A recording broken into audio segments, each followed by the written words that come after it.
The text message arrived at 11:23 p.m. on a Tuesday, 3 days before I was supposed to pick up the keys. I was lying in my dorm room at Northwestern University, surrounded by boxes packed for my move back home to Chicago after 4 years of pre-med studies. The sender was my roommate Jake, but the message made no sense. I'd love to know which corner of the globe you're watching from, and if this story speaks to you, make sure to subscribe. Tomorrow's video is one you absolutely can't miss. Dude, saw your car at Miller's Used Auto on Ashland. Thought you should know. My car. The 2019 Honda Civic that my parents had promised me for graduation. The one we'd picked out together at the dealership 6 months earlier. The one Dad had put a deposit on. The one that was supposed to be waiting for me when I finished my biochemistry degree with a 3.9 GPA. I stared at the screen for several minutes before the implications fully hit me. Miller's Used Auto wasn't where you picked up new graduation gifts. It was where you sold cars you no longer wanted. My hands were shaking as I called Dad's number. It went straight to voicemail. Mom's phone did the same. I tried calling 3 more times before giving up and driving across town in my beat-up 2004 Corolla to see for myself.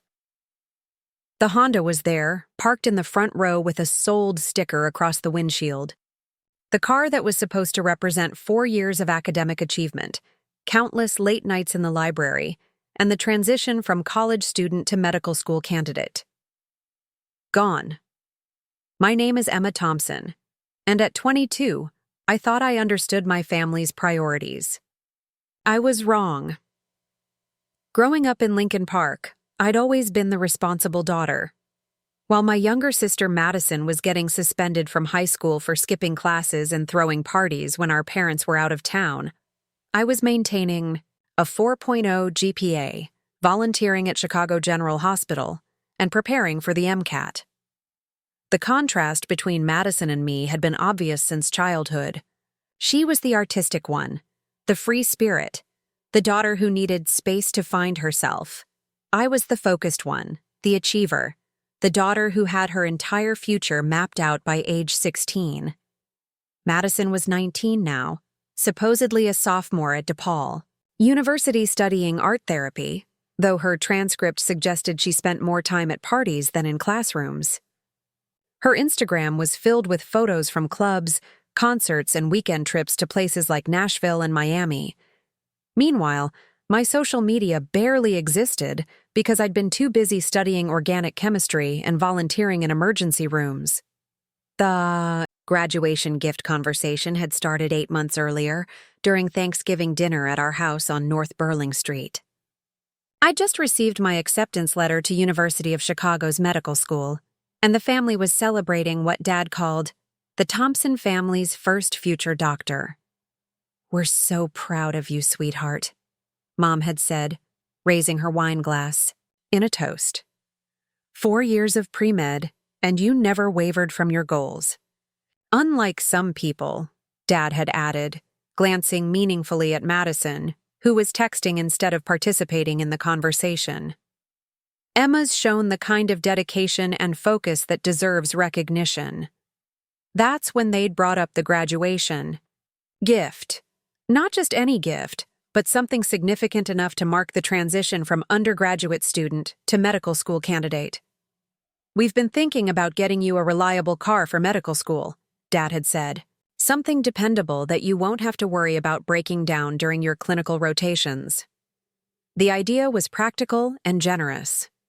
My 2004 Corolla had served me well through college, but it was approaching 200,000 miles and showing signs of age. Medical school would require even more driving, between classes, hospital rotations, and study groups, and reliability would be crucial. We'd spent the following weekend visiting dealerships, comparing models and discussing features. Dad was surprisingly knowledgeable about safety ratings and maintenance costs, while Mom focused on fuel efficiency and interior comfort. It felt like a genuine family project, all of us working together toward my future success. The Honda Civic we'd eventually chosen was perfect, reliable, fuel-efficient, and equipped with all the safety features that would give my parents peace of mind when I was driving to the hospital at 4 a.m. for clinical rotations. The price was $24,000, which Dad had called a reasonable investment in Emma's future. "This car should last you through medical school and residency," he'd said, signing the purchase agreement. "By the time you're a practicing physician, you can buy whatever you want." The deposit was $2,000, with the balance due upon delivery after graduation. We'd scheduled the pickup for the Saturday following commencement, giving me time to complete my final exams and participate in graduation ceremonies. But sitting in Miller's used auto lot at midnight, staring at the sold car through my windshield, I realized that my parents' definition of reasonable investment had apparently changed. I drove home in a daze, trying to construct explanations that didn't involve betrayal. Maybe there had been a financial emergency. Maybe Dad had lost his job at the accounting firm where he'd worked for 15 years. Maybe Mom's position at the nonprofit had been eliminated. But when I pulled into our driveway, both of their cars were there. Dad's 2020 BMW sedan and Mom's 2021 Lexus SUV. Whatever financial crisis might have forced them to sell my graduation gift, it apparently hadn't affected their own transportation. The house was dark except for the porch light and the glow from Madison's bedroom window. I could hear music playing from her room, the kind of pop songs that had been the soundtrack to her teenage rebellion and continued irresponsibility. I sat in my car for 20 minutes, trying to decide whether to confront my parents immediately or wait until morning. The rational part of my brain suggested waiting. Better to have this conversation when everyone was calm and awake. But the emotional part of me was too hurt and confused to wait. I entered through the front door, trying to be quiet despite my agitation. The house smelled like the lavender candles Mom always lit in the evening, a scent that usually felt comforting but now seemed cloying. As I climbed the stairs toward my room, Madison's door opened. "Emma? What are you doing at home?" she asked, stepping into the hallway. She was wearing expensive-looking pajamas I'd never seen before, silk with intricate embroidery that probably cost more than my textbooks. "Just finished packing," I said, not wanting to explain the real reason for my midnight drive across town. "Cool," Madison replied, but she seemed unusually animated for someone who should have been preparing for sleep. "I was just looking at spa packages online. Mom and Dad are sending me to this amazing place in Napa Valley next week." Spa packages. Napa Valley. The words hit me like physical blows. "What kind of spa packages?" I asked, trying to keep my voice neutral. "It's called Auberge du Soleil," Madison said, her eyes bright with excitement. 5 days of massages, facials, yoga classes, wine tastings. The whole package costs like $6,000. But Mom says I deserve it after such a stressful semester. $6,000 for a spa trip.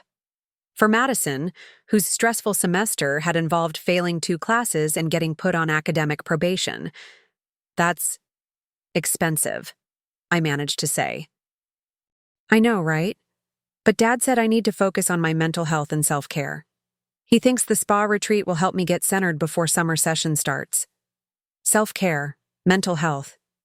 These were the justifications for spending $6,000 on my sister's spa vacation while my $24,000 graduation gift was being sold to pay for it. "When did they decide this?" I asked. "Like 3 days ago?" Madison was scrolling through her phone as she talked, showing me photos of luxurious spa facilities and vineyard views. Mom found this place online and said it was perfect for helping me reset my priorities 3 days ago, right around the time my Honda Civic had appeared at Miller's used auto lot. I excused myself and went to my room, closing the door before the tears started. 4 years of academic excellence, countless hours of studying, volunteer work, leadership activities, and preparation for medical school, all of it apparently worth less than Madison's need for a spa vacation. The betrayal was complete, but I still didn't understand the reasoning. How had my parents justified selling my graduation gift to fund Madison's luxury trip? What mental gymnastics had they used to convince themselves that this was fair or appropriate? I lay awake until sunrise, staring at the ceiling and trying to process what I'd learned. By morning, I'd decided to confront them directly, to demand an explanation that made sense of this devastating reversal of priorities.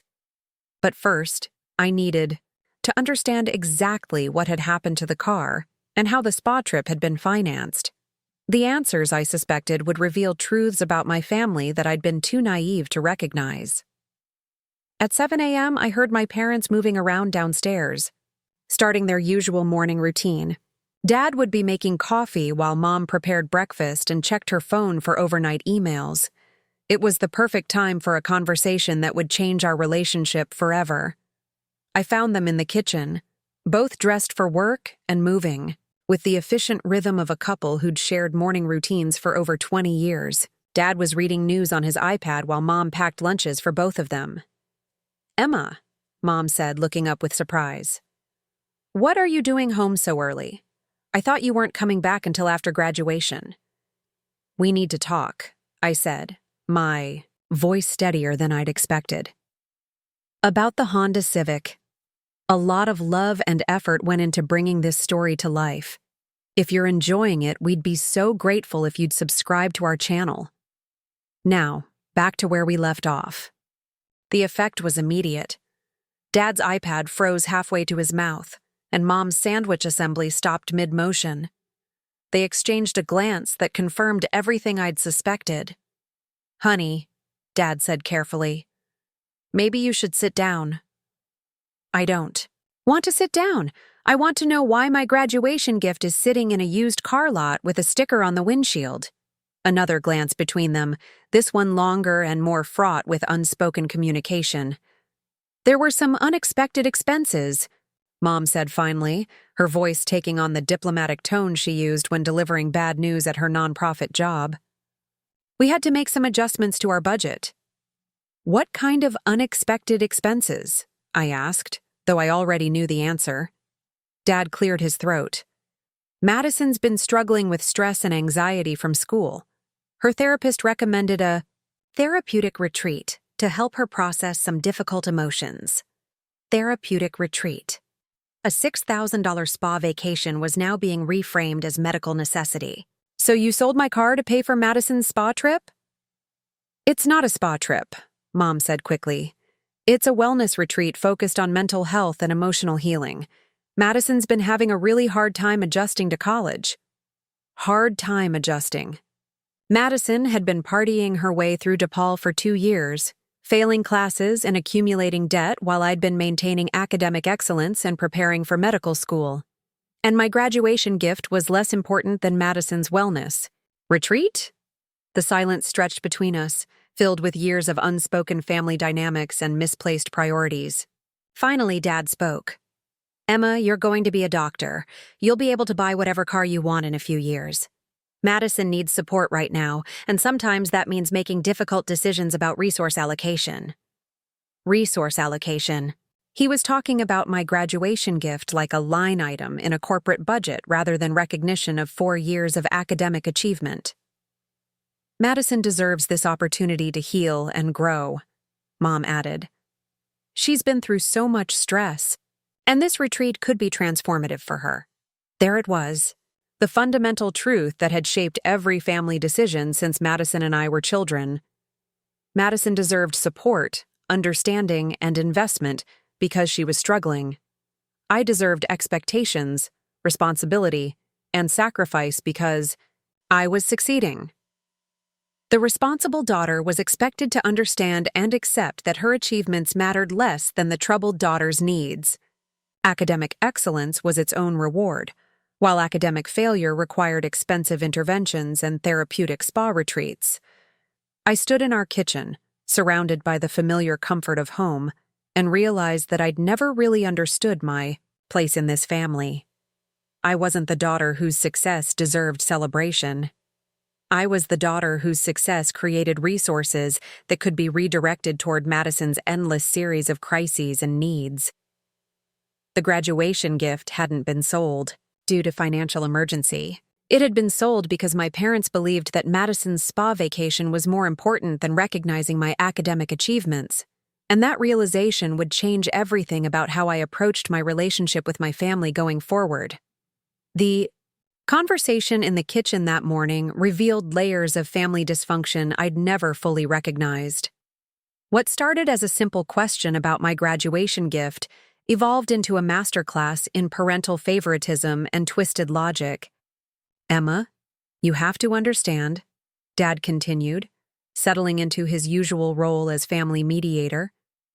"Madison's situation is different from yours. She's been dealing with depression and anxiety that require professional intervention."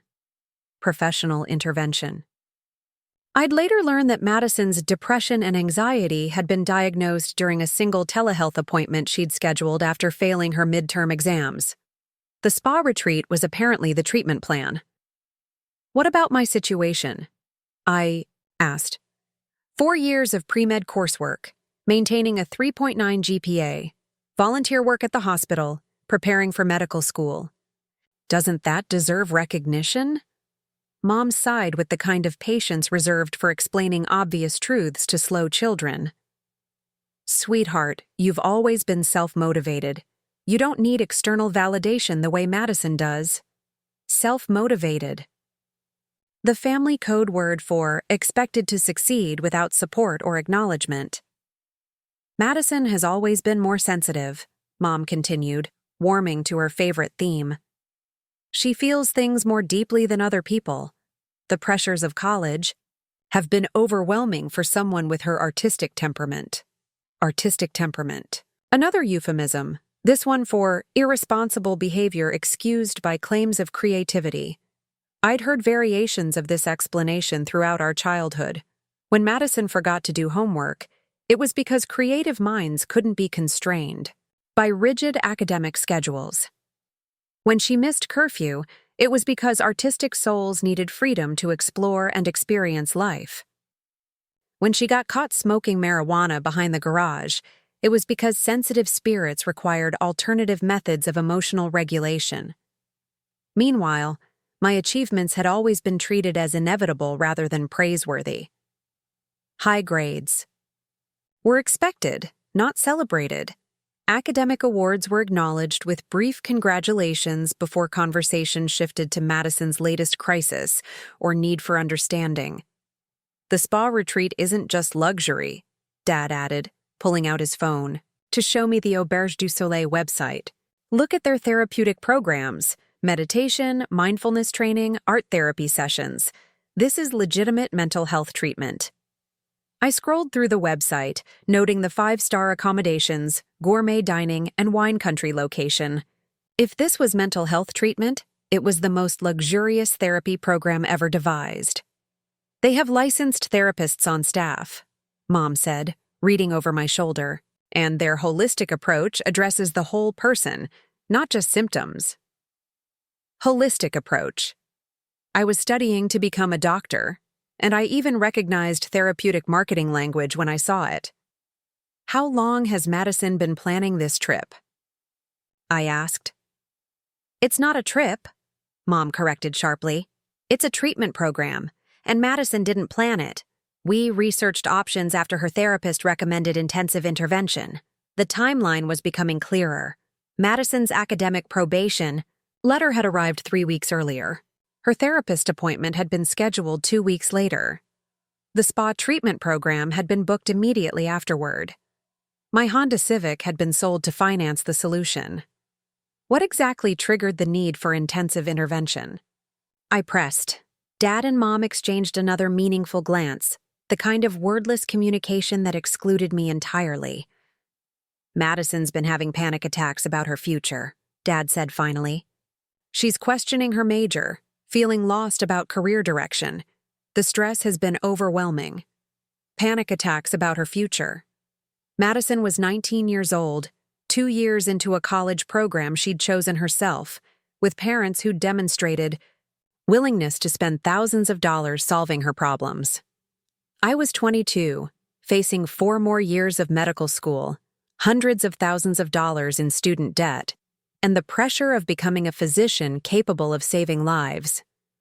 Which one of us had more legitimate reasons for anxiety about the future? The retreat will help her gain clarity about her path forward, Mom added. Sometimes you have to invest in someone's potential before it can be realized. Invest in someone's potential. I wondered what return on investment my parents expected from 4 years of pre-med education and acceptance to medical school. That afternoon, I decided to visit Madison's room while she was out with friends.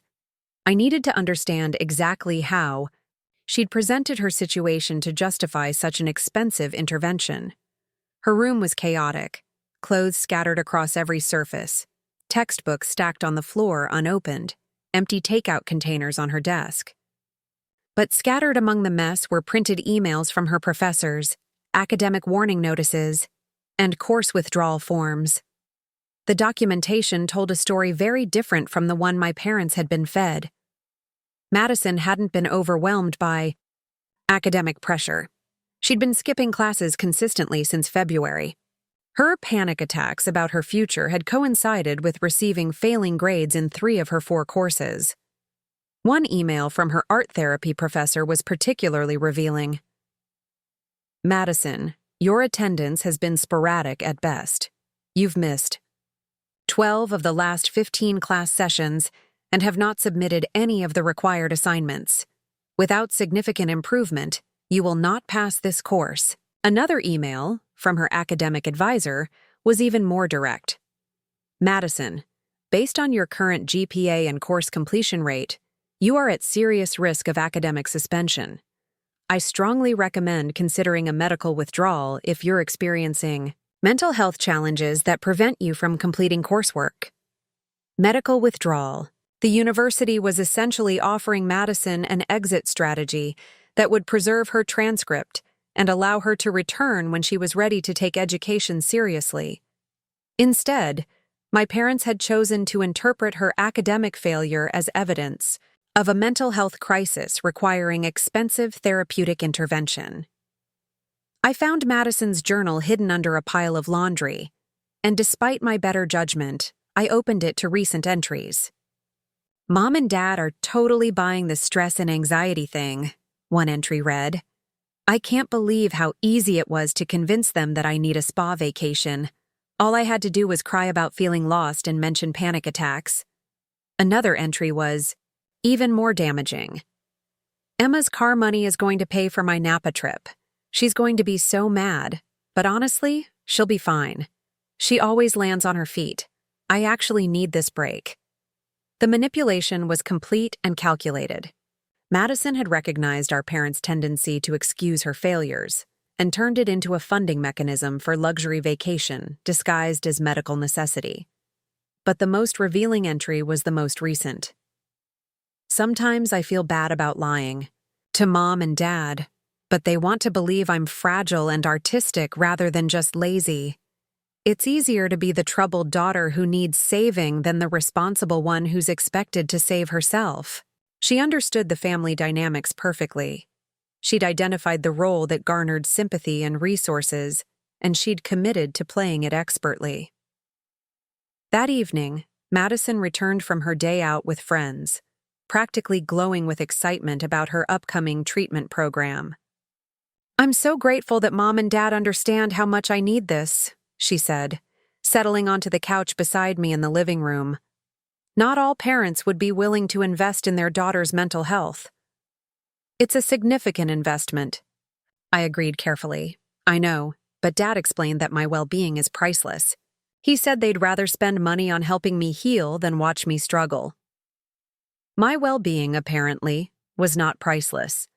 My 4 years of academic achievement were not worth celebrating with the promised graduation gift. What are you hoping? To get out of the retreat? I asked. Madison's face lit up with the kind of enthusiasm she'd never shown for her coursework. Oh, there's so much. Daily spa treatments, meditation classes, art therapy sessions. They have this amazing infinity pool overlooking the valley. And the food is supposed to be incredible. She pulled out her phone and started showing me photos from the resort's Instagram account. Beautiful people in luxury robes, gourmet meals artfully plated, scenic vineyard views from private balconies. The best part is the group therapy sessions, Madison continued. I'll be with other women who understand the pressures of being young and trying to find yourself in today's world. Other women. I suspected Madison would be the youngest person at a resort that catered primarily to wealthy middle-aged clients seeking luxury wellness experiences. Have you thought about what you'll do when you get back? I asked.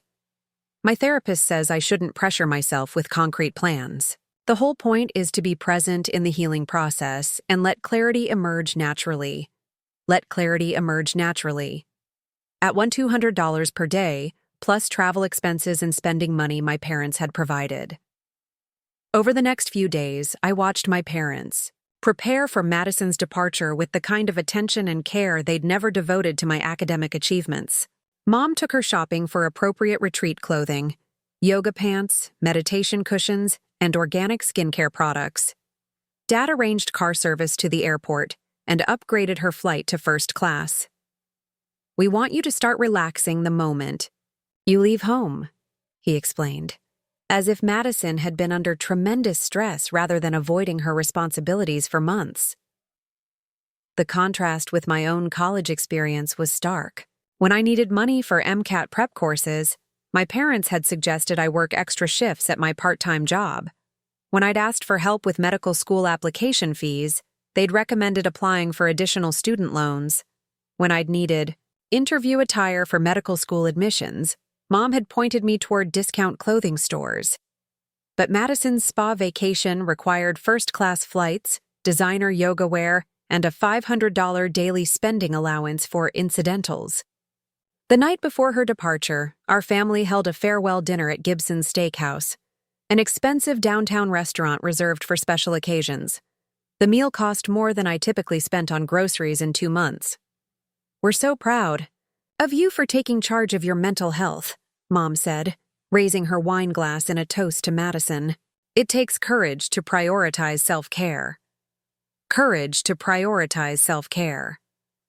I wondered what it took to prioritize academic excellence and personal responsibility. Madison's always been our sensitive soul, Dad added, his voice thick with emotion. She feels everything so deeply, and watching her struggle has been heartbreaking. Knowing she'll get the help she needs brings us such relief. I sat at that expensive dinner table, surrounded by my family's celebration of Madison's expensive vacation, and realized that I'd fundamentally misunderstood our dynamics. I'd believed that success would earn recognition and support. Instead, I'd learned that success earned expectations and sacrifice, while failure earned sympathy and investment. The responsible daughter was expected to be self-sufficient. The troubled daughter deserved unlimited resources and understanding. As Madison opened her farewell gifts, luxury spa products, expensive luggage, and a credit card for emergencies, I understood that my graduation from Northwestern with honors and acceptance to medical school would never receive this level of family investment or enthusiasm. Madison had mastered the art of being lovably problematic. I had mastered the art of being reliably successful. In our family's economy of attention and resources, her approach was far more profitable than mine. But what my parents didn't realize was that their favoritism was teaching me lessons they'd never intended. I was learning that family loyalty was conditional, that love came with strings attached, and that the daughter who needed the least support would receive the least recognition. These lessons would prove valuable in ways they couldn't imagine, and much sooner than any of us expected. Madison left for Napa Valley on a Tuesday morning in a cloud of expensive perfume and parental blessing. I watched from my bedroom window as Dad loaded her designer luggage into an Uber Black, while Mom fussed over her carry-on bag filled with organic snacks and wellness supplements. As their car disappeared down North Burling Street, I made a decision. That would change the trajectory of my life. I wasn't going to wait for my family to recognize my worth. I was going to prove it to myself and everyone else in ways they'd never expect. The first step was solving my transportation problem. Medical. School at University of Chicago would require reliable transportation for hospital rotations, clinical placements, and emergency calls. My 2004 Corolla might not survive the demanding schedule ahead, but instead of asking my parents for help or taking out additional loans, I decided to earn the money myself. I had 3 weeks between graduation and the start of summer orientation. 3 weeks to generate enough income to replace the gift my parents had redirected to Madison's spa vacation. That afternoon, I drove to Northwestern Memorial Hospital, where I'd volunteered throughout college. Dr. Patricia Williams, the emergency department director who'd supervised my volunteer work, had always been impressed with my dedication and competence. "Emma," Dr. Williams said when she saw me approaching the nurses' station, "congratulations on graduating and getting into UChicago Med. We're going to miss having you around here." "Actually, that's what I wanted to talk to you about," I said. "I'm wondering if there might be any paid opportunities here during my break, between graduation and medical school." Dr. Williams raised an eyebrow. "What kind of opportunities are you thinking about?" I'd prepared for this conversation carefully. "I know you're always short-staffed during summer months when regular volunteers take vacations. I'm thinking about research assistant positions, medical scribe work, or administrative support that requires someone with a medical background." "Interesting timing," Dr. Williams said, pulling me aside. "We just lost our weekend research coordinator to a full-time position at Mayo Clinic. The job involves data collection for our trauma outcomes study, patient interview coordination, and administrative support for the research department." My heart jumped. What would something like that pay? It's classified as skilled support. Staff, so probably around $25 per hour. Weekend shifts are 12 hours each, Saturday and Sunday. Plus, there might be some weekday evening work when we need to conduct patient follow-up interviews. $25 per hour. If I worked every weekend for 3 weeks, plus additional evening shifts, I could earn close to $2,000. Not enough for a new car, but enough for a substantial down payment on something reliable. "I'm definitely interested," I said. "Let me make some calls," Dr. Williams replied. "Your volunteer work here has been exemplary, and having someone with your academic background would be perfect for this position." By Thursday, I had the job. My first shift was Saturday morning at 7 a.m., beginning what would become the most intense 3 weeks of my life. The research coordinator position was demanding but fascinating. I interviewed trauma patients about their recovery experiences, collected data on treatment outcomes, and helped physicians document case studies for medical journals. The work required medical knowledge, attention to detail, and communication, skills I'd developed through years of pre-med training. More importantly, it provided validation that had been missing from my family relationships. Dr. Williams and the other physicians treated me as a colleague rather than a burden. They valued my contributions, sought my opinions, and recognized my potential as a future physician. "You have excellent bedside manner," Dr. Sarah Chen, one of the trauma surgeons, told me after observing my patient interviews. "Medical school is going to be lucky to have you." The contrast with my family's attitude was striking. At the hospital, my academic achievements were seen as evidence of competence and promise. At home, they were treated as expected baseline performance that didn't warrant special recognition. During my second week, I had a conversation that would prove prophetic. Dr. Williams was reviewing my patient interview notes when she looked up with an impressed expression. "Emma, have you ever considered medical writing or healthcare consulting? Your ability to translate complex medical information into clear, accessible language is remarkable." "I haven't really thought about it," I admitted. "I've been focused on the traditional path to clinical practice." "Don't get me wrong, you'll make an excellent physician," Dr. Williams said. "But there are other ways to impact healthcare that might utilize your unique combination of medical knowledge and communication skills." She handed me a business card. "My friend, Dr. Jennifer Martinez, runs a healthcare consulting firm that helps hospitals improve patient outcomes and operational efficiency. They're always looking for bright medical students who understand both clinical care and data analysis. I looked at the card. Martinez Healthcare Solutions, with offices in Chicago, New York, and Los Angeles. What kind of work do they do? I asked.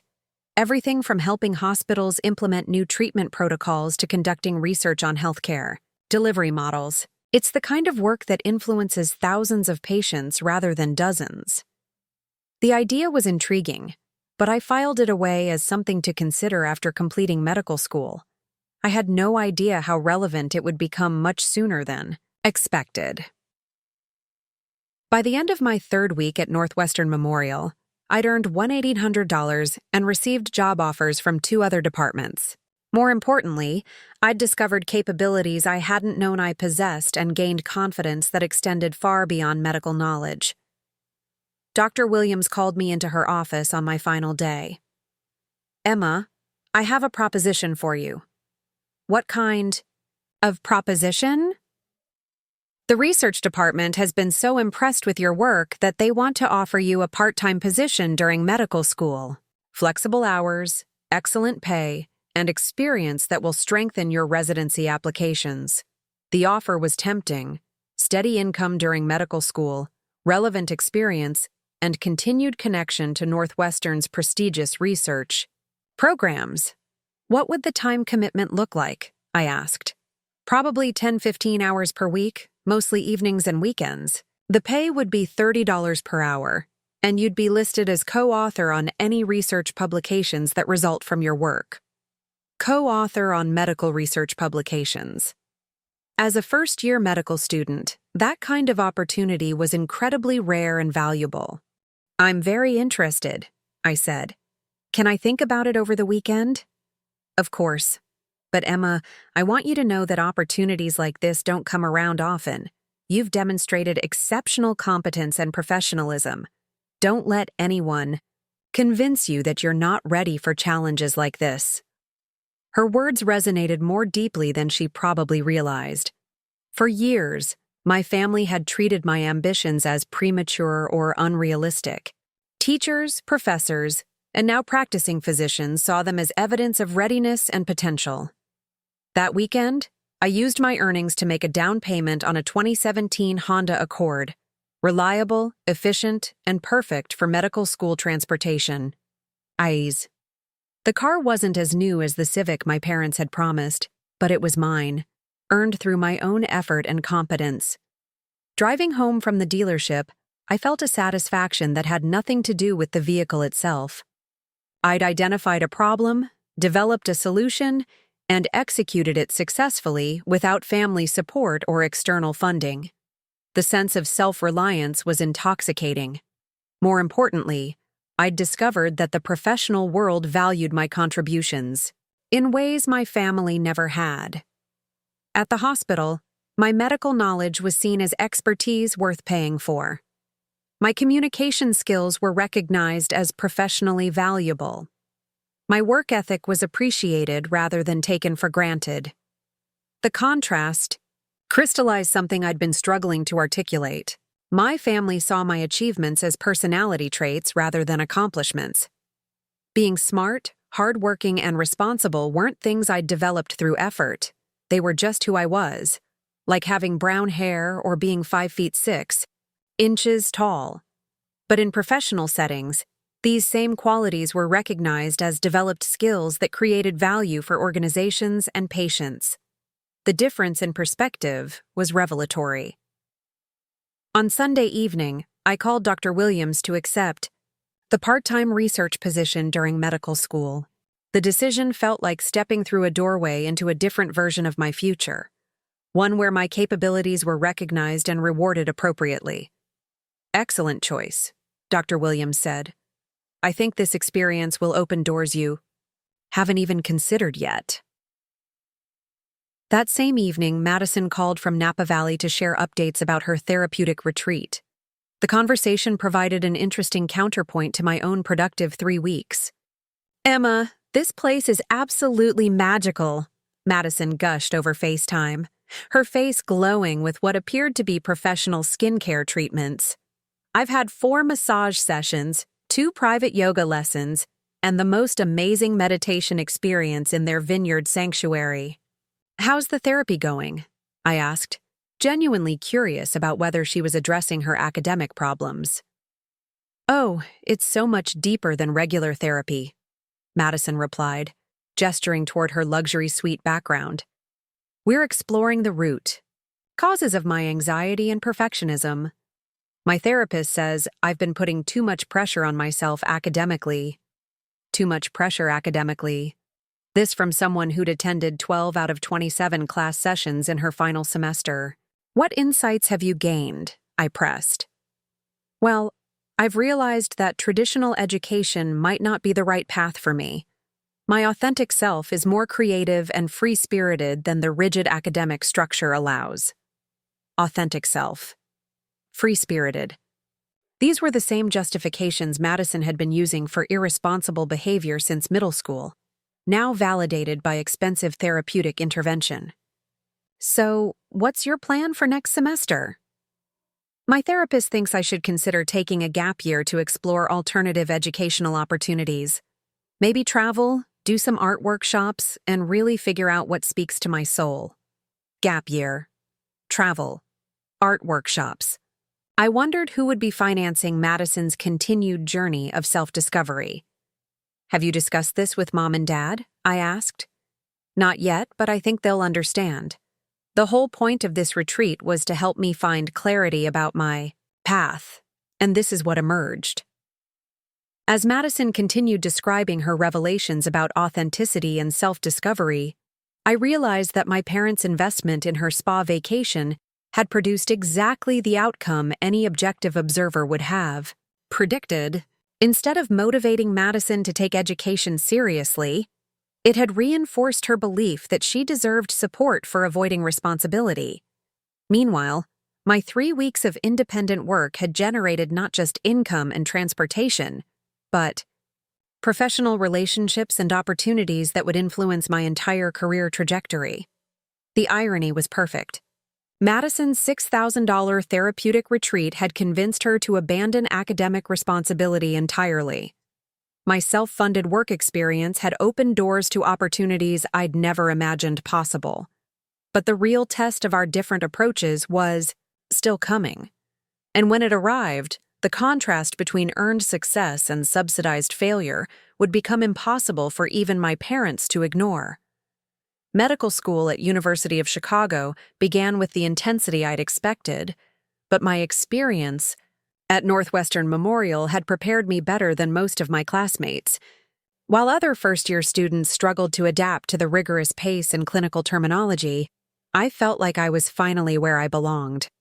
My part-time research coordinator position became the foundation for opportunities I'd never anticipated. Within 2 months of starting medical school, I was co-authoring research papers, presenting findings at departmental meetings, and working directly with some of Chicago's most respected physicians. Dr. Williams had been right about the value of this experience. When other students were competing for basic volunteer positions at local clinics, I was already established as a paid researcher at one of the city's premier hospitals. But the real breakthrough came in October, when Dr. Jennifer Martinez from Martinez Healthcare Solutions visited Northwestern Memorial to consult on a patient outcomes improvement project. I was collecting data in the trauma unit when Dr. Williams introduced us during her hospital tour. Dr. Martinez was younger than I'd expected, probably in her early 40s, with the kind of confident presence that commanded immediate respect. "Emma's the research coordinator I mentioned," Dr. Williams said. "She's also a first-year medical student at UChicago, and her analytical skills are exceptional." Dr. Martinez studied the tablet I was carrying, noting the patient interview data I'd been compiling. "What patterns are you seeing in trauma recovery? Outcomes?" The question caught me off guard, but I'd been thinking about this issue for weeks. There's a strong correlation between early family engagement and rehabilitation compliance, but it varies significantly based on socioeconomic factors. "And geographic accessibility to follow-up care?" Dr. Martinez raised an eyebrow. "That's a sophisticated analysis. Have you quantified those correlations?" I've been tracking the data, but haven't had time to run comprehensive statistical analysis, I admitted. What would you need to complete that analysis? I thought quickly.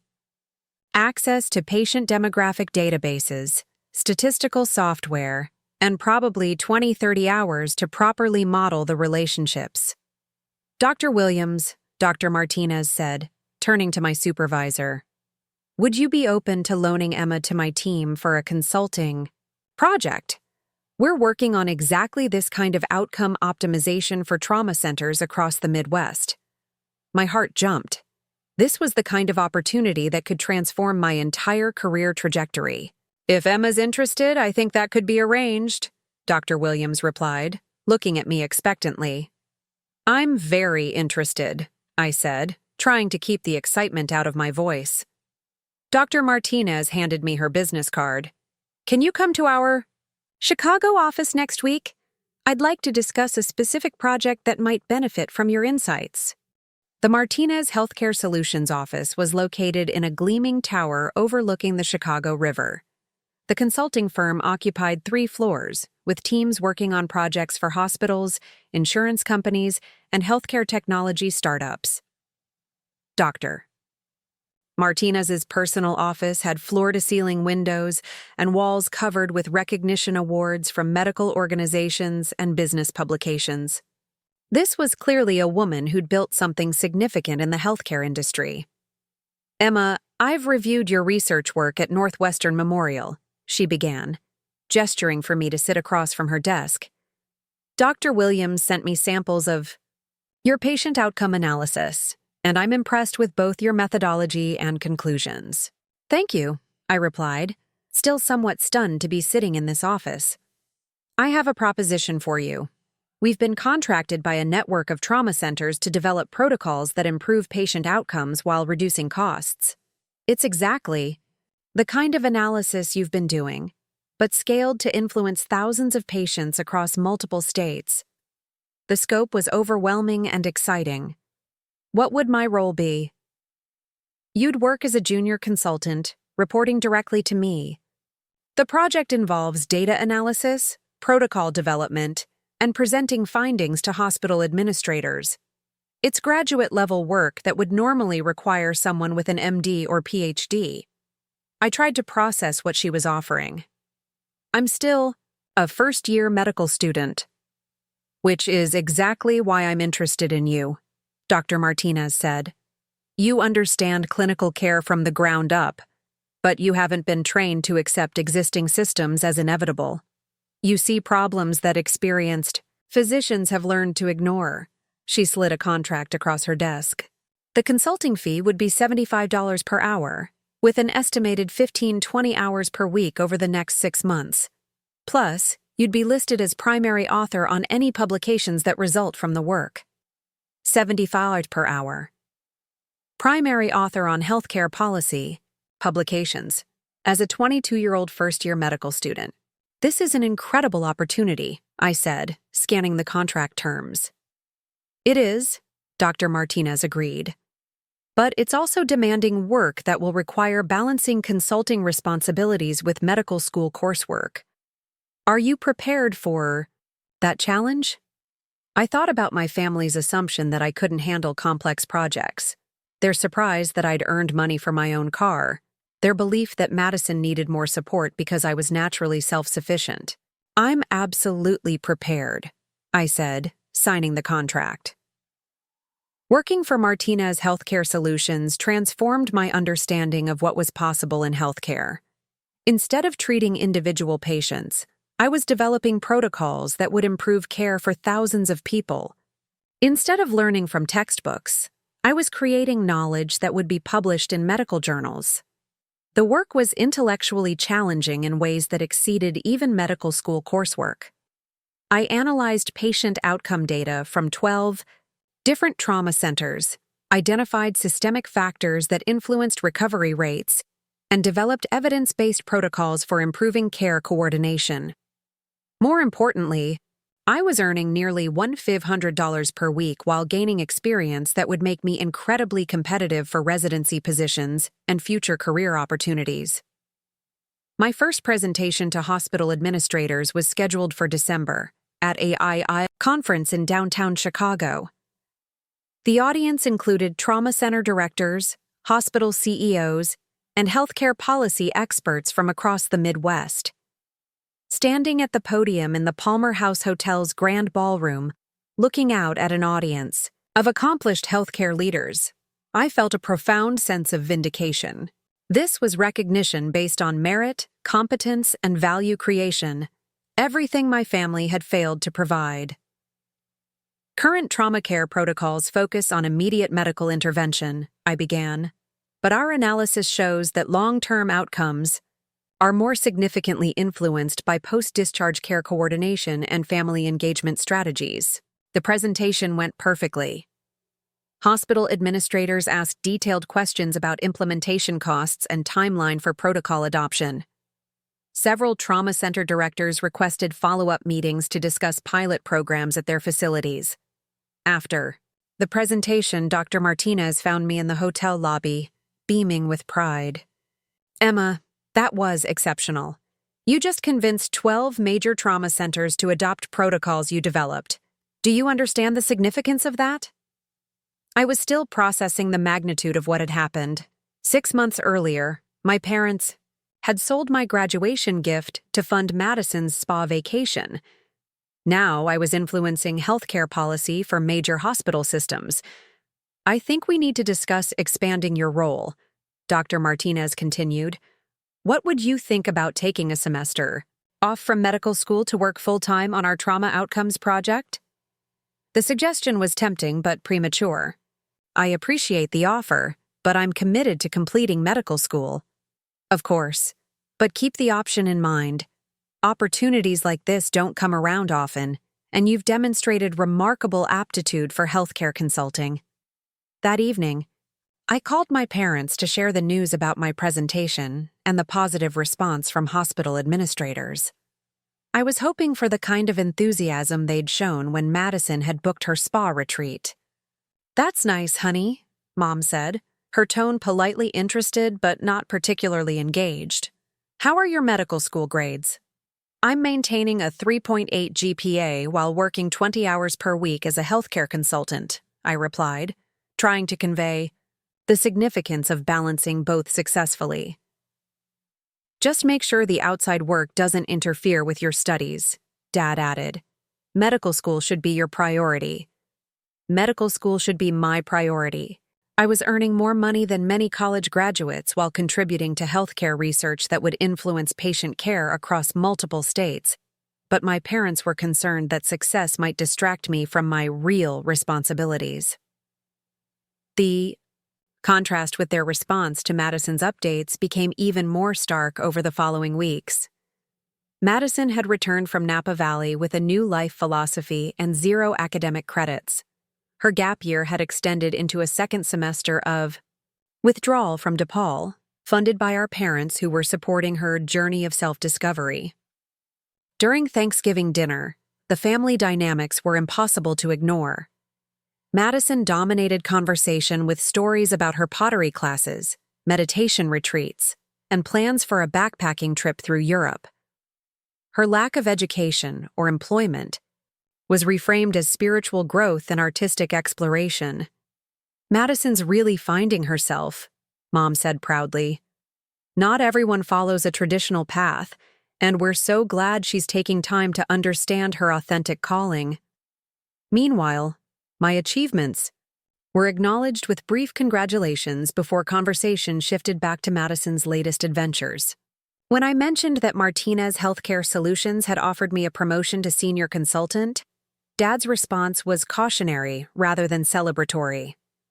"Just remember that consulting work is temporary," he said. "Building a medical practice is what provides long-term security." Long-term security. I was 22 years old and earning more than most established professionals, but my father was worried about my long-term security. The irony was particularly sharp when Madison announced her latest funding request during dessert. "So I've been researching sustainable living communities in Costa Rica," she said. pulling out her phone to show photos of eco-villages and organic farms. There's this amazing opportunity to spend 3 months learning permaculture and holistic wellness practices. 3 months in Costa Rica. I could see the dollar signs calculating in my parents' eyes. How much would something like that cost? Mom asked, already reaching for her purse to take notes. The program fee is $4,000 plus flights and living expenses. Probably around $7,000 total, Madison replied casually, as if requesting pocket money rather than funding for another extended vacation. That sounds like a valuable learning experience, Dad said thoughtfully. Personal growth investments often provide returns that can't be measured in dollars. Personal growth investments. Meanwhile, my actual investments in education and career development were treated as expected baseline performance. Madison, this sounds perfect for your journey, Mom added. We'll figure out the funding. I excused myself from dinner and walked out to the back porch, needing air and space to process the surreal conversation I'd just witnessed. My sister had requested $7,000 for a 3-month vacation disguised as education, and my parents were already planning to provide it. I was earning $75 per hour as a healthcare consultant, co-authoring research publications, and influencing policy at major hospitals. But Madison's request for funding to learn permaculture in Costa Rica was receiving more family enthusiasm and support than my professional achievements had ever generated. Standing in our backyard, looking at the house where I'd grown up believing that hard work and achievement would earn recognition and support, I realized that my family's value system was fundamentally incompatible with reality. Madison had perfected the art of monetizing failure and calling it growth. I had developed the skill of creating genuine value and receiving professional recognition. Our parents consistently chose to invest in her potential, rather than reward my performance. But what they didn't understand was that their misplaced priorities were teaching me lessons they'd never intended. I was learning to value professional recognition over family approval, to seek validation from colleagues rather than relatives, and to build success independently rather than depending on others' support. These lessons would prove more valuable than any graduation gift they could have provided, and much sooner than any of us expected.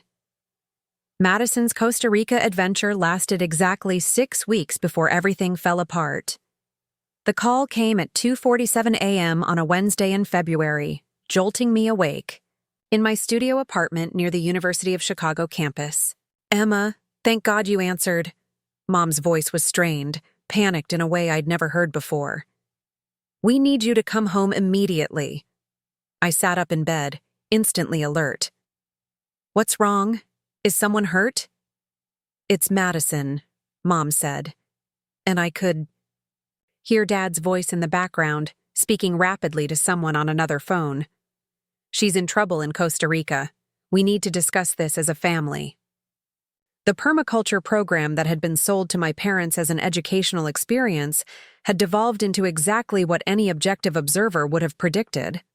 Madison had spent 2 weeks attending classes before deciding that the structured learning environment was too restrictive for authentic spiritual growth.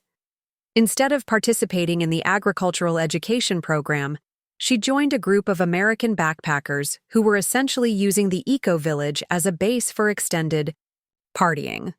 Her Instagram posts, which she'd apparently forgotten our parents could see, showed her at beach bars, nightclubs, and private parties rather than learning sustainable farming techniques.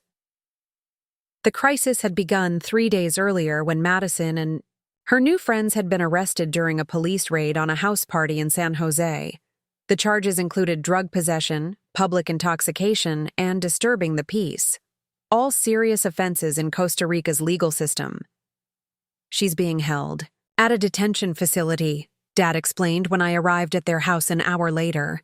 The American consulate says we need to hire a local attorney and post bail, but the process is complicated because she's not in the education program anymore. What do you mean she's not in the program anymore?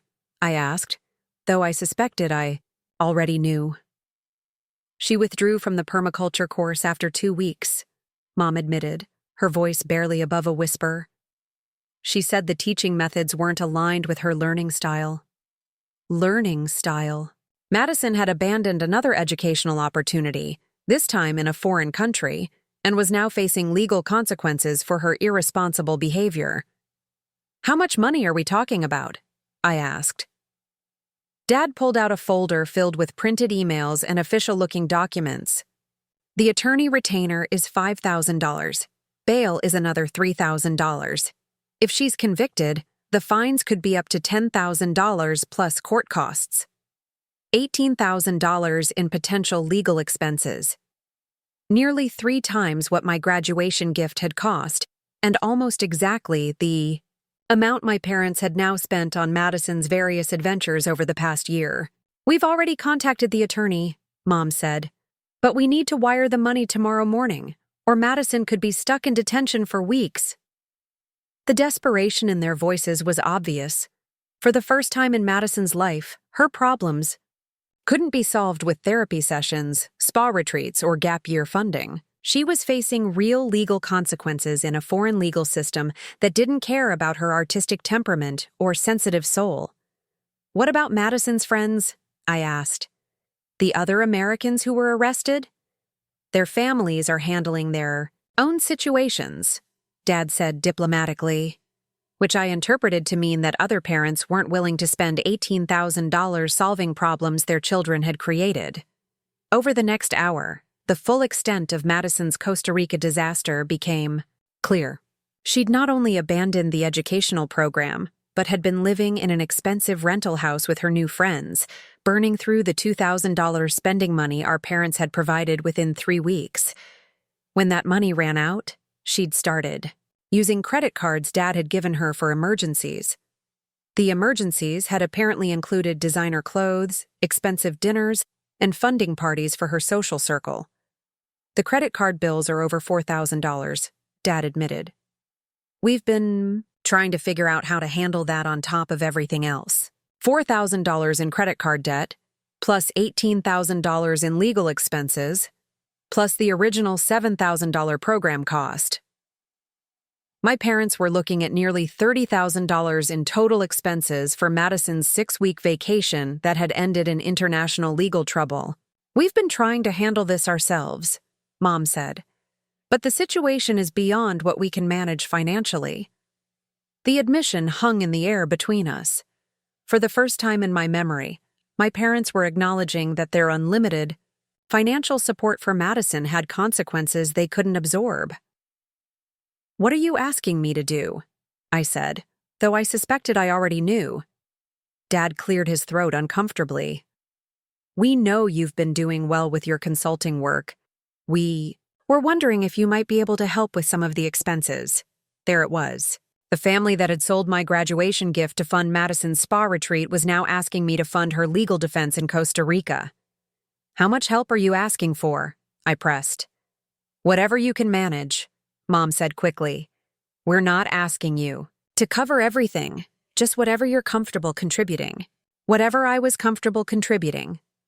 After being told that my achievements didn't deserve recognition, that my success was expected rather than celebrated, that Madison's needs always took priority over my accomplishments, I thought about the $6,000 I'd saved from my consulting work.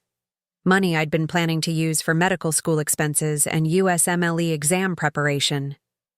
Money I'd earned while maintaining excellent grades and contributing to healthcare research.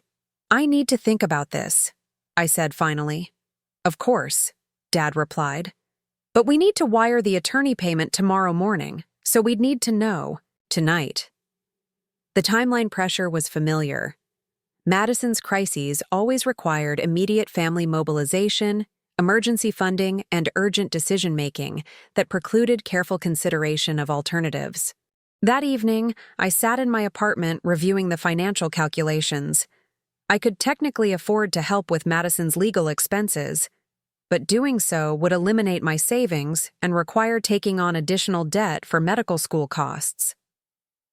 More importantly, contributing to this bailout would validate the same pattern that had been destroying my family's financial stability for years. Madison created problems. My parents provided solutions, and the responsible daughter was expected to contribute resources without receiving recognition or support for her own achievements.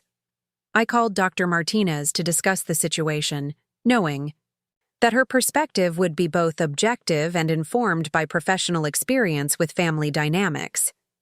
"Emma," she said after I explained the situation, "this is a classic enabling cycle on steroids. Your parents have essentially taught Madison that her poor decisions will always be subsidized by family resources. But she's facing serious legal consequences," I said. "This isn't just academic probation or failed classes," which makes it even more important that she faces those consequences herself, Dr. Martinez replied. "If your parents bail her out of international legal trouble, what lesson does that teach her about accountability?" The logic was inescapable, but the emotional pressure was intense. Madison was my sister, however irresponsible she'd been. The idea of her spending weeks in a Costa Rican detention facility was genuinely disturbing. "What would you do in my situation?" I asked. "I'd ask myself whether helping Madison avoid consequences would actually help her in the long run," Dr. Martinez said. "And I'd consider what message it sends about your own value within the family structure." That night, I made the most difficult decision of my life up to that point. I called my parents and declined to contribute to Madison's legal expenses. "I can't afford to spend my medical school savings on Madison's legal problems," I said, trying to keep my voice steady despite the guilt and anxiety I was feeling. The silence on the other end was profound and uncomfortable.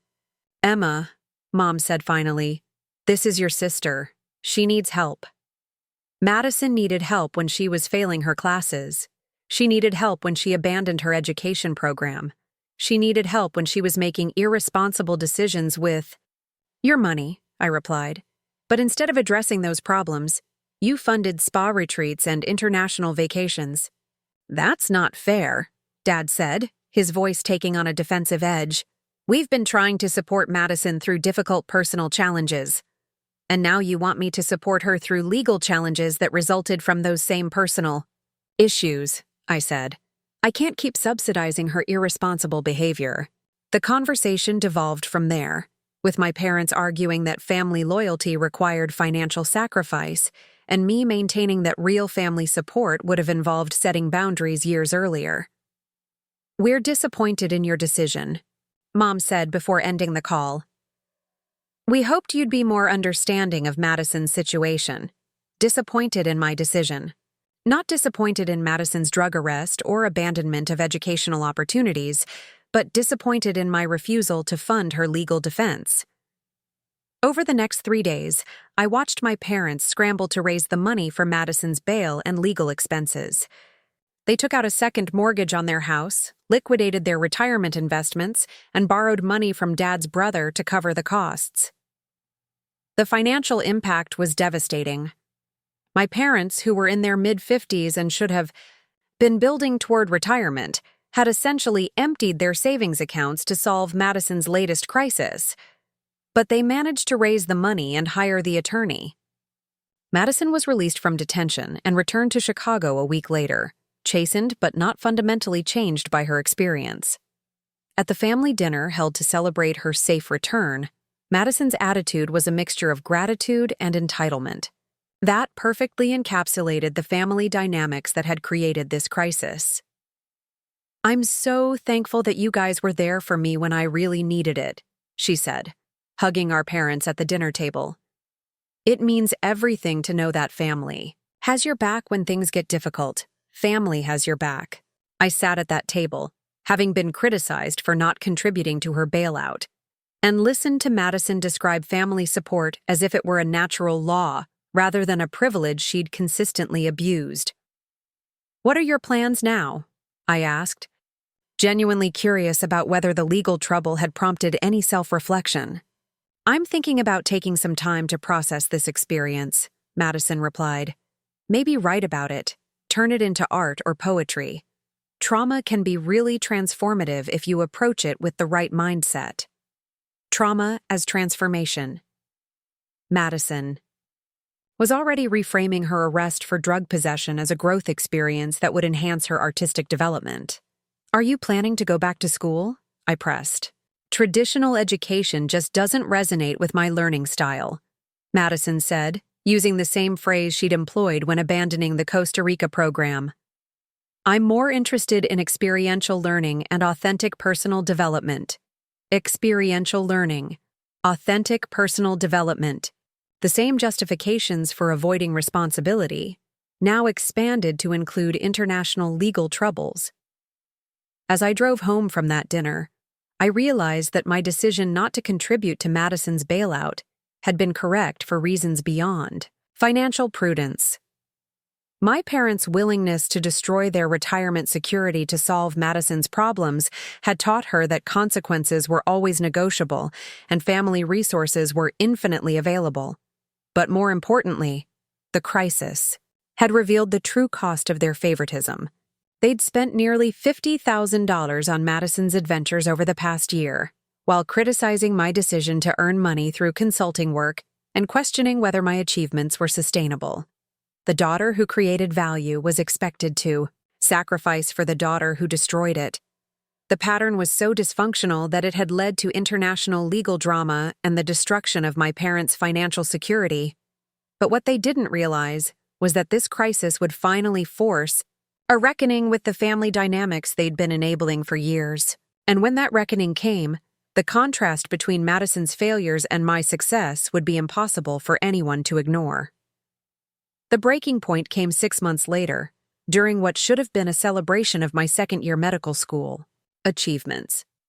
I had just been selected for a prestigious summer research fellowship at Johns Hopkins, a competitive program that accepted only 12 students nationwide. The fellowship included a $15,000 stipend and mentorship from leading physicians in emergency medicine. I'd called my parents to share the news, expecting at least some acknowledgement of this extraordinary accomplishment. Instead, the conversation was immediately redirected to Madison's latest crisis. "That's wonderful, honey," Mom said distractedly. "But we need to talk to you about something important. Madison's been having a really difficult time since Costa Rica, and her therapist thinks she needs intensive residential treatment." Intensive residential treatment.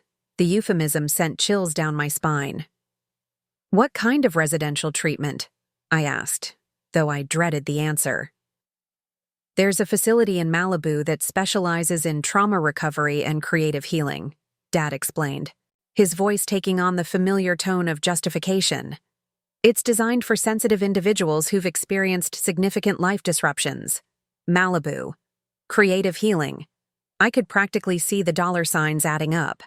"How much does this facility cost?" I asked directly. "The program is $8,000 per month," Mom admitted, "but it includes everything: individual therapy, group sessions, art therapy, equine therapy, and holistic wellness treatments. $8,000 per month. For a minimum 3-month program, they were looking at $24,000 for Madison's latest therapeutic adventure. "Where would you get that kind of money?" I asked, knowing that their financial situation was already precarious after the Costa Rica bailout.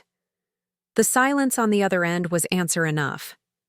"Emma," Dad said carefully, "we know you've been doing extremely well with your consulting work and the Johns Hopkins Fellowship. We were hoping you might consider this an investment in Madison's future."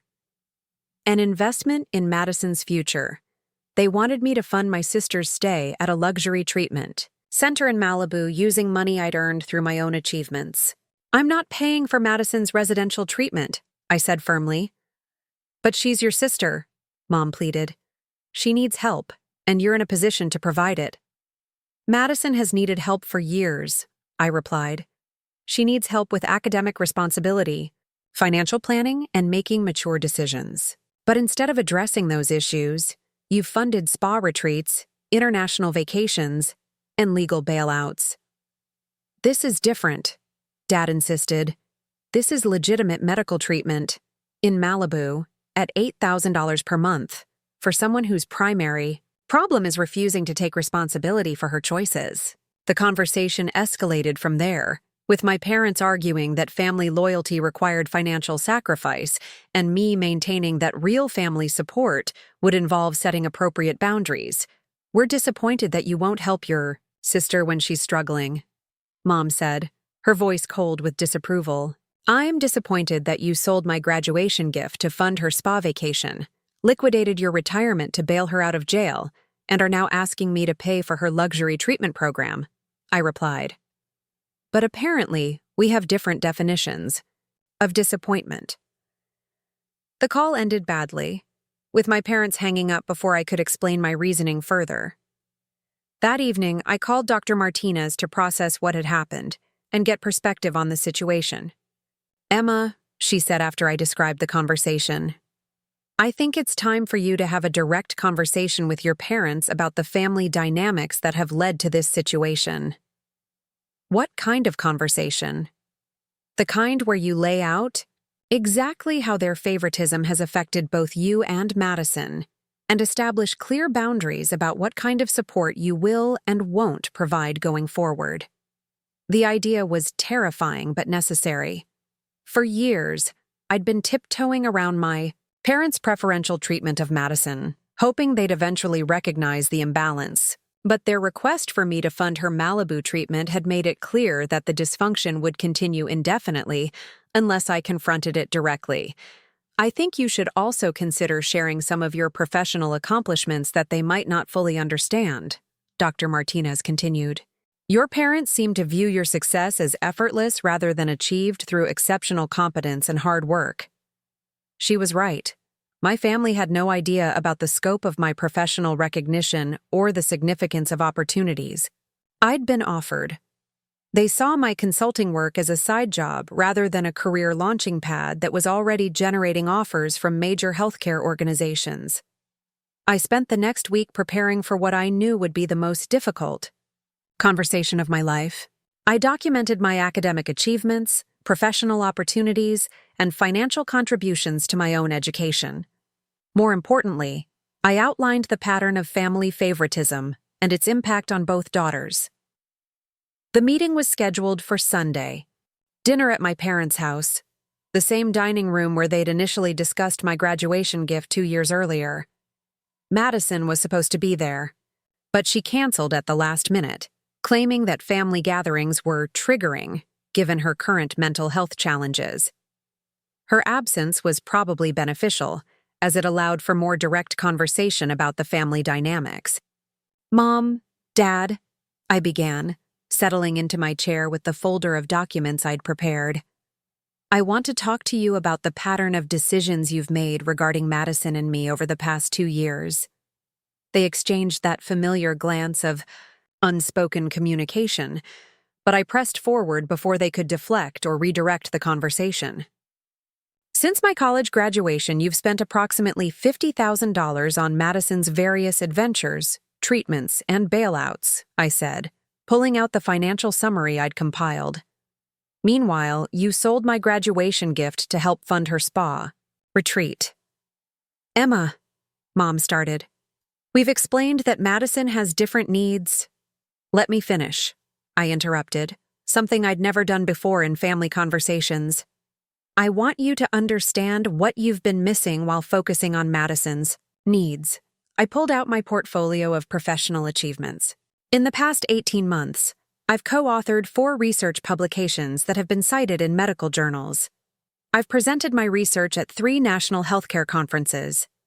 I've been offered consulting positions at 2 Fortune 500 companies and a fellowship at Johns Hopkins that's considered one of the most prestigious opportunities in emergency medicine. My parents looked genuinely surprised, as if they were learning about my accomplishments for the first time. Martinez Healthcare Solutions has offered me a full-time position after medical school with a starting salary of $180,000 per year, I continued. I've been invited to present at the American College of Emergency Physicians Conference next month. And I've saved enough money through my consulting work to graduate medical school debt-free. The silence in the room was profound. Dad was staring at the documents I'd spread across the table, while Mom's expression shifted from defensive to confused. We didn't realize, Dad said quietly. That your consulting work was so significant. Because you never asked, I replied. Every conversation about my achievements gets redirected to Madison's problems or needs.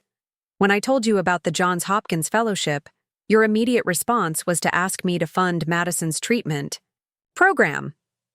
We're proud of your accomplishments, Mom said, but her voice lacked conviction. Are you? Because your actions suggest that Madison's failures deserve more attention and resources than my successes. I pulled out the final document, a comparison of family investment in both daughters over the past 2 years. Madison has received $50,000 in direct financial support, plus unlimited emotional support and crisis intervention, I said. I've received criticism for working too much, questions about whether my achievements are sustainable, and requests to contribute my earnings to solving Madison's problems. The numbers were stark and undeniable. My parents had invested the equivalent of a luxury car in Madison's adventures while questioning my decision to earn money through professional consulting. What are you asking us to do? Dad said finally. I'm asking you to recognize that your approach to supporting Madison hasn't helped her, I replied. She's 20 years old and has never faced real consequences for her decisions. Every time she fails or creates problems, you provide funding and excuses rather than accountability. She's been struggling with mental health issues, Mom protested. Mental health issues that conveniently require expensive solutions in luxury locations, I said. Spa retreats, international travel, Malibu treatment centers. Meanwhile, when I was struggling with stress from medical school applications, you suggested I manage my time better. The conversation continued for 2 hours, with my parents gradually acknowledging patterns they'd never consciously recognized. They admitted that they'd been more concerned about Madison's potential than proud of my achievements. They acknowledged that their financial support had enabled her irresponsible behavior rather than encouraging growth. Most importantly, they began to understand that their favoritism had damaged both daughters. Madison by preventing her from developing resilience and responsibility, and me by making family love feel conditional on accepting their misplaced priorities. What do you want from us going forward? Mom asked, her voice smaller than I'd ever heard it. I want you to stop asking me to fund Madison's crises, I said. I want you to let her face the consequences of her decisions without immediately providing bailouts. And I want you to recognize my achievements without immediately redirecting conversation to Madison's needs. And if we can't do that? Dad asked. Then I'll continue building my career and my life with people who value my contributions appropriately, I replied.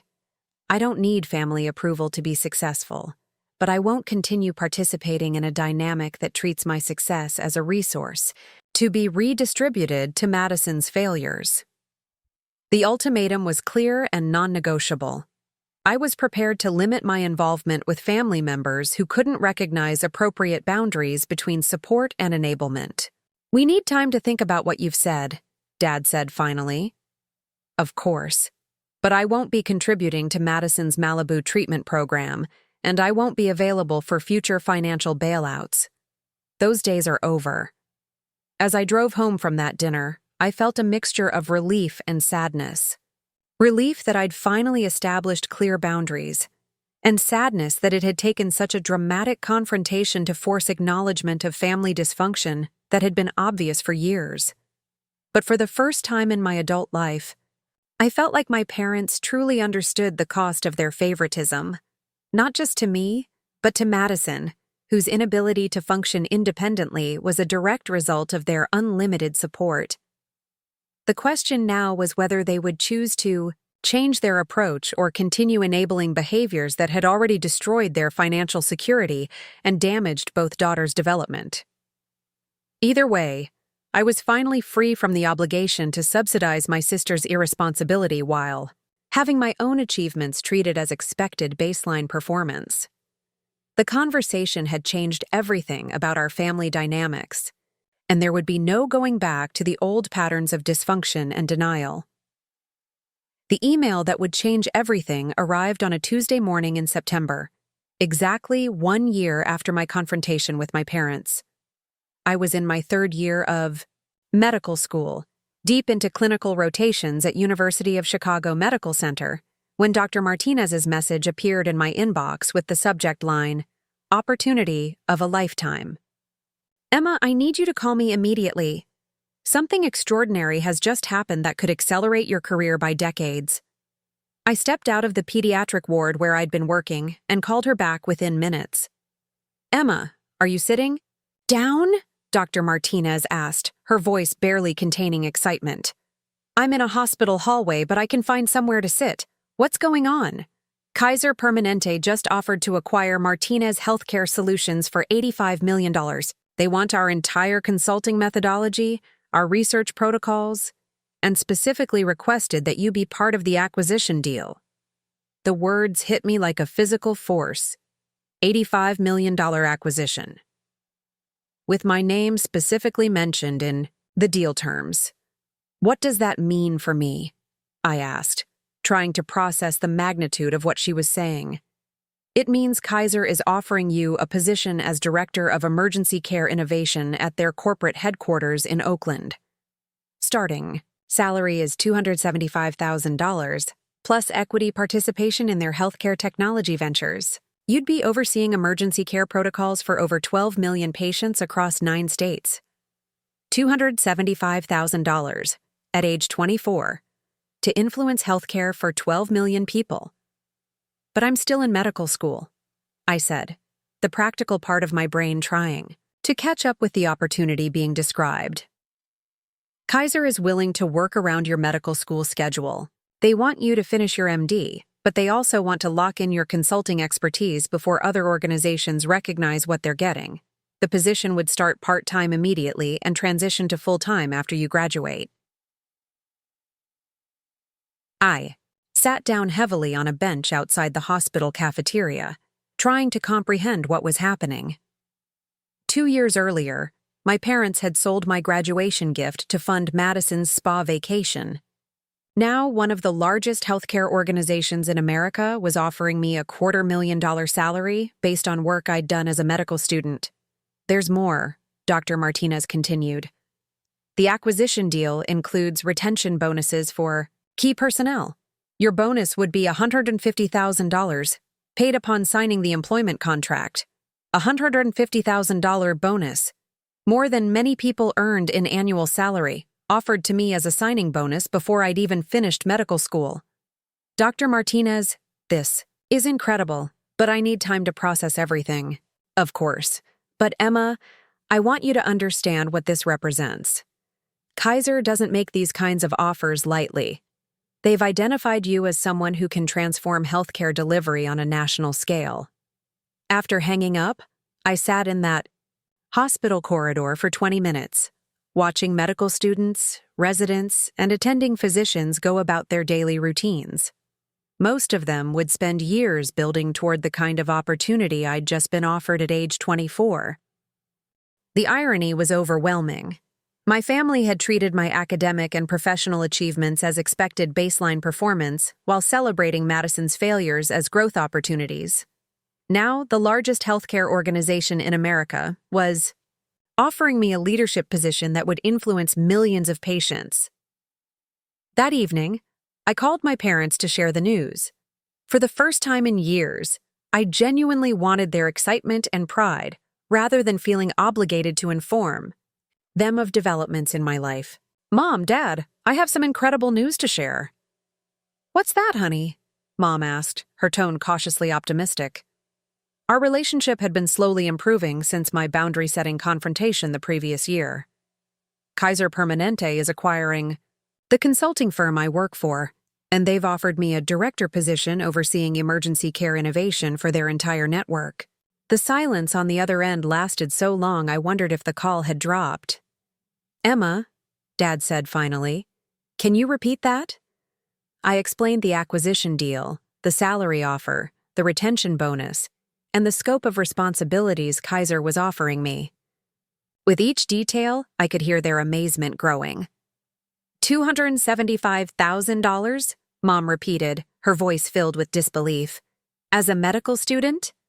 Plus equity participation and the $150,000 signing bonus, I confirmed. Oh my God, Dad whispered. Emma, do you realize what this means? It means that the consulting work you thought was distracting me from medical school has turned into the opportunity of a lifetime. The conversation that followed was unlike any we'd had since my childhood. My parents asked detailed questions about Kaiser's operations, the scope of my future responsibilities, and the long-term career implications of this opportunity. For the first time in years, their attention was completely focused on my achievements rather than Madison's problems. We had no idea, Mom said, her voice thick with emotion, that your work was developing into something so significant.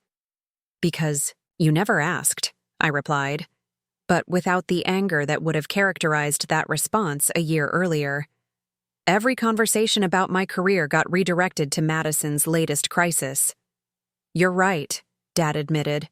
We completely failed to recognize what you were building. The acknowledgement felt validating in ways I hadn't expected. After years of having my achievements minimized or overlooked, hearing my parents express genuine amazement at my success was profoundly satisfying. What are you going to do about medical school? Mom asked. Kaiser wants me to finish my MD while working part-time on their innovation projects. After graduation, I'll transition to full-time leadership of their emergency care transformation initiatives. This is incredible, Emma, Dad said, his voice filled with pride I'd rarely heard. We're so proud of what you've accomplished. The conversation lasted 2 hours, with my parents asking thoughtful questions about healthcare policy, my research work, and the strategic implications of Kaiser's acquisition strategy. It was the kind of engaged, supportive discussion I'd always wanted about my career. As we were ending the call, Dad brought up a topic I hadn't expected. Emma, I want to apologize for selling your graduation gift to fund Madison's spa trip. At the time, we thought we were making the right decision for the family, but we completely failed to recognize what we were taking away from you. The apology was more direct and emotionally honest than anything my parents had ever said about their favoritism toward Madison. And I want you to know, Mom added, that we understand now how much damage we did by constantly redirecting family resources toward Madison's problems instead of celebrating your successes. Where is Madison now? I asked, realizing we'd spent the entire conversation focused on my achievements without a single mention of my sister. She's working at a coffee shop in Wicker Park, Dad said quietly. She moved into a studio apartment with 2 roommates last month. It's the first time she's supported herself financially, working at a coffee shop, supporting herself. For the first time in her adult life, Madison was facing the reality of earning her own living rather than depending on family bailouts. How's she handling that? I asked. It's been difficult, Mom admitted. But her therapist thinks the experience of genuine independence might be exactly what she needs.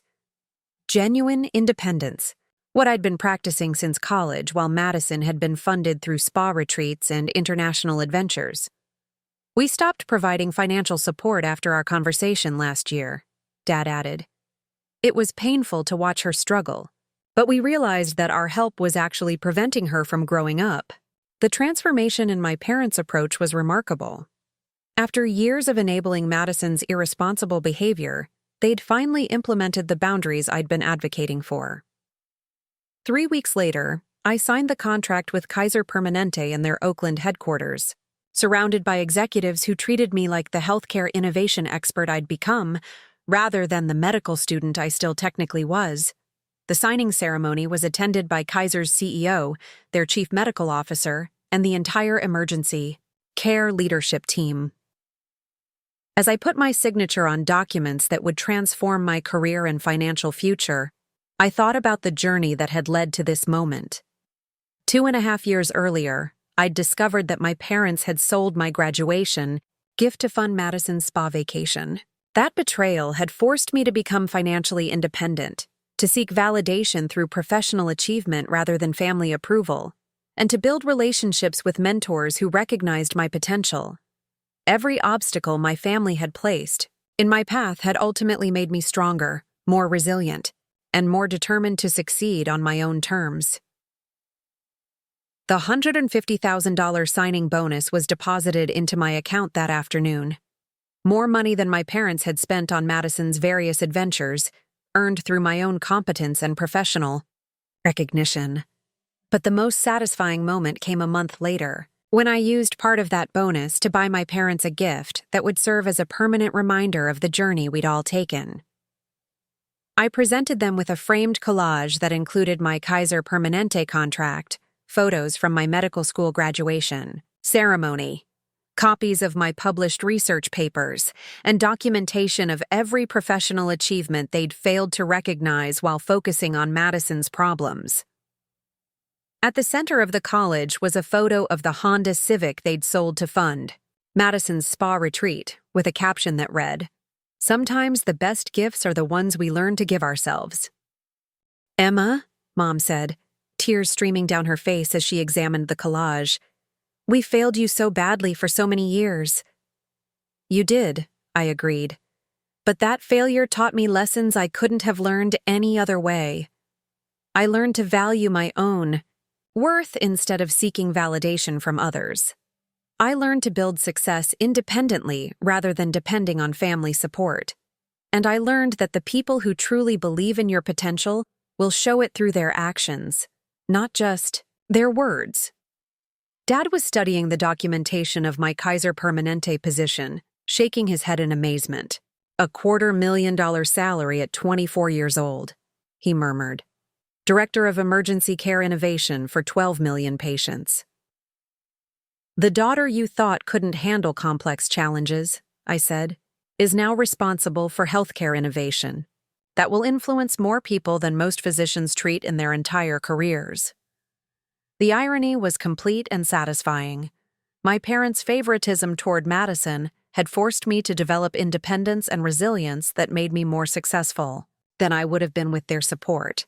Their failure to recognize my potential had motivated me to prove it to people who mattered professionally. And Madison, finally forced to support herself without family bailouts, was slowly learning the life skills she should have developed years earlier. As I drove back to my apartment that evening, I reflected on how dramatically our family dynamics had changed. I was no longer the daughter seeking approval and recognition. I was the daughter who had learned to create her own opportunities and measure success by professional achievement rather than family validation. The graduation gift my parents had sold to fund Madison's spa retreat had been worth $24,000. The career opportunities that resulted from their betrayal were worth millions, both financially and personally.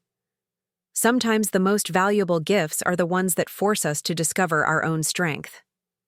Sometimes the greatest favor our family can do is to stop protecting us from the consequences of their limitations. And sometimes the daughter who receives the least support ends up achieving the most success, not despite the obstacles, but because of them. The young woman who had discovered her sold graduation gift in a used car lot had become the healthcare executive who would influence emergency care for millions of patients. The journey between those two moments had been painful, challenging, and ultimately transformative in ways I could never have imagined. My parents had taught me that love could be conditional, support could be withheld, and achievements could be minimized. But they'd also accidentally taught me that my worth wasn't dependent on their recognition, my potential wasn't limited by their vision, and my success was ultimately my own responsibility to create. Those were lessons worth far more than any graduation gift they could have provided. Looking for more? We've got 2 amazing stories ready for you right on screen. If this one touched you, these are absolutely worth your time. Click to watch them now. And hey, subscribe and hit that bell to never miss our latest uploads.